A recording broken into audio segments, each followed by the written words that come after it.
What's up, everybody? It's your favorite uncancelable guy, Hunter Avalone here, back with another wonderful video.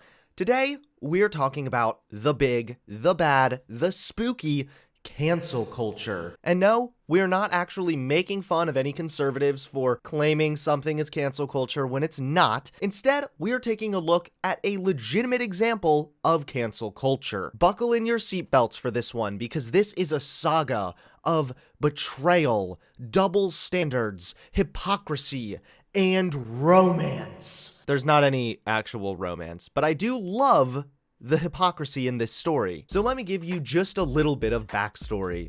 You know the magazine Teen Vogue?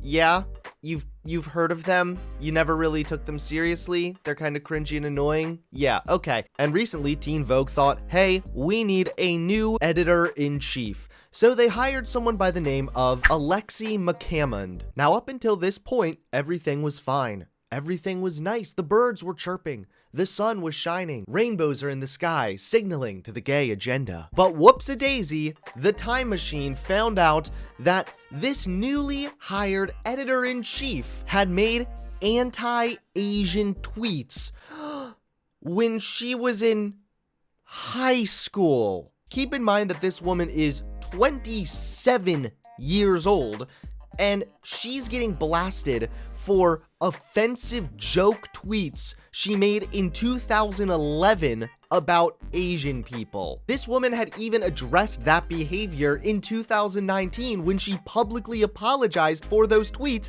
and acknowledged that she deleted them and that they no longer represented who she was as a person. I think about how much I've changed over the course of just 5 years. How only 5 years ago I was like a rabid transphobe, and now I'm on the complete opposite side of the issue. If I'm able to change within 5 years, I can only imagine how much this person has changed, evolved, and developed as a human being since they made offensive anti-Asian tweets when they were still in high school. More than 20 employees of the digital publication said in a statement that they penned in a letter to the parent company of Teen Vogue about their hiring decision. The company announced on Friday that McCammond, 27, had been tapped to lead the fashion title, which frequently tackles political issues. Over the weekend, a series of since deleted tweets that McCammond posted in 2011 when she was a teenager resurfaced on social media. And here are some of the offensive tweets. Outdone by Asian, now Googling how to not wake up with swollen Asian eyes. So this really blew up after this woman made a post about it. Let's talk about their questionable hire for Teen Vogue. Okay. She had a series of racist tweets in 2011. Maybe we can give her some benefit of the doubt, as these were done when she was still a student. Okay, thank you. Yes, maybe. Think of how many dumb, offensive things we all said and believed when we were in high school. But her apology, which was only after people caught them in 2019, referred to them as deeply insensitive. They are not insensitive, they are racist. Okay, are we really gonna take the semantic argument here? For these kind of woke-tard lib shits, nothing is ever good enough. It's like this obsession with purity checking. It's so weird. And what's also really weird is that a big proponent of the left is believing in rehabilitation. But so often it seems like that concept just goes out the window in settings like this, when people made a couple racist, somewhat sarcastic sounding tweets when they were in high school, and we're gonna get this person fired for this. When we talk about accountability versus cancel culture, we need to talk about how this should have been addressed, not just by her, but also Teen Vogue as a whole, especially in light of the current national discourse about Asian racism. There's a whole bunch of problems with this. The first one being, it is especially bad when people take current day context and apply this to old or outdated tweets. In this case, there was no current national discourse about Asian racism in 2011. And again, you claim that she's like disingenuous for apologizing, but the fact that she apologized in 2019 when there wasn't a big movement against anti-Asian racism. I think that suggests sincerity more than anything. Time and time again, this shows that gatekeepers pay lip service to diversity. They don't believe that anti-racism policies can and should include Asian Americans. Holy shit, listen to this leap. They hired somebody in 2011 that made some mean tweets as a minor. This is clearly proof that Teen Vogue doesn't care about Asian Americans. This is just a ridiculously terrible standard to set. Like, you realize that even when minors commit crimes, those records are kept secret because the government recognizes that we should protect minors legally and that their brains are still developing. Sometimes teenagers make really dumb, bad decisions, and that shouldn't ruin you for the rest of your life. Like, I don't think these people realize how psychopathic and insane they are to go after this woman for tweets she made when she was still in fucking high school. Like, you have to be an insane person. I'm sorry. I know that anti-Asian racism is a thing that should be addressed, that needs to be talked about, and I'm glad that we're having a national conversation about it. But this Teen Vogue editor's tweets from when she was a 17-year-old in high school are not bringing about any harm to the world. They've been deleted. She's already addressed it and apologized, and you're still using this to get her out of the job. I mean, what is the like, it'll never be good enough by this logic. Like, you realize that with this mindset, even if people change, they'll never change to you. Does one bad decision dictate and define a person for the rest of their lifetime? Do a couple bad tweets from when this girl was a minor in high school define her for the rest of her life? So yeah, after all the backlash, Alexi McCammond ended up walking away from the job. She didn't even get a chance to start. She left.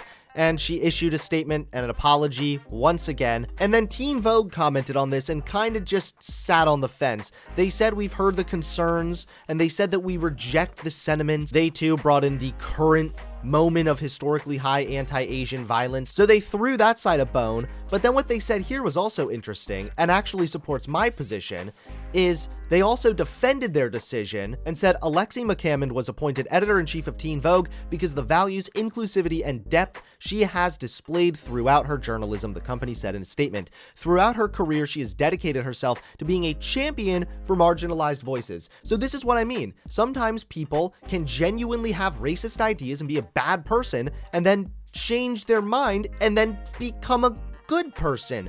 Like, these lefties, these dumb fuck woke-tards are actually hurting their own cause. To have somebody writing for a major publication that throughout her career has dedicated herself to being a champion for marginalized voices, that's an overall good thing. That's a net positive. I guess it doesn't matter. All the advocacy in the world cannot save you from the one mean thing you said when you were 5. I think that there's a time and a place that cancel culture is justified. I think that if someone is currently spreading harmful and bad ideas, that yes, they deserve backlash, and that's probably a good thing. I don't think canceling people is right if they've obviously changed, made it apparent that they've changed, and denounced those previous beliefs. You have to let people move on, or else you will reach a point where you won't be able to associate with anyone because they all won't be just pure enough. And you know what? This leads into a broader discussion to be had as well, because I think that when you get past this woke-tard lib shit stuff,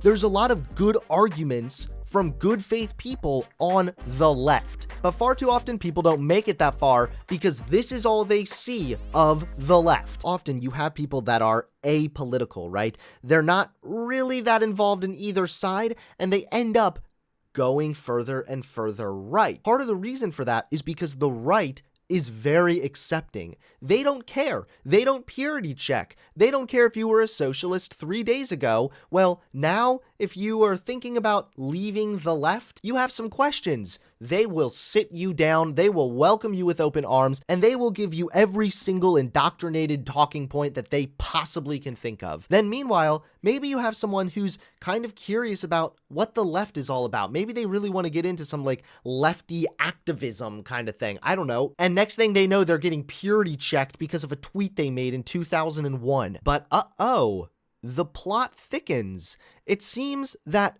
Christine David. She is a senior social media manager, and earlier this month, she had made a public letter by staff complaining about McCammon's hiring in light of her past racist and homophobic tweets. So this dum-dum is joining in with the mob. She's joining in with the cancel culture and saying, yeah, we should get this person kicked out of here because of something racist they said when they were 15. It appears that in 2010, this Teen Vogue staffer who opposed the hiring had tweeted the N-word multiple different times. So here we are now, full circle. Listen, I think canceling people for dumb tweets they make in 2010 is stupid, but clearly you don't. So I think this person should resign as well. Yup, right here. I love the contradictory nature of the phrase white N-word. N-word, I miss yo. N-word, you owe me a nap. True that they're not being used in really a racist context, but I don't care. This is very problematic language. This is extremely offensive. It harms marginalized groups. You and your septum piercing need to get the hell out of here and go take some inclusivity training. Her own magazine in October published a story titled, "Stop Using the N-Word If You're Not Black." This is just so sweet. A lot of the times this cancel culture crap happens this way because people like this dummy who use the N-word are fine canceling other people because they themselves are insecure.